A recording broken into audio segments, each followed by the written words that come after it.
de nuevo los recuerdos,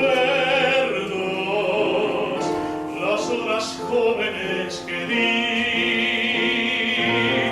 y desde el mar llega un fantasma hecho de cosas que amé y perdí. Todo era un sueño que perdimos cuando perdimos los pájaros y el mar. Un sueño breve y antiguo como el tiempo que los espejos no pueden recordar. Después busqué perderte en tantas otras, y aquella y otra, y todas eras vos. Al fin logré reconocer cuánto un adiós es un adiós.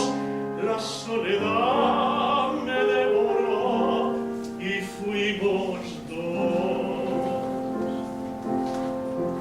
Vuelven los pájaros nocturnos que llegan ciegos sobre el mar. La noche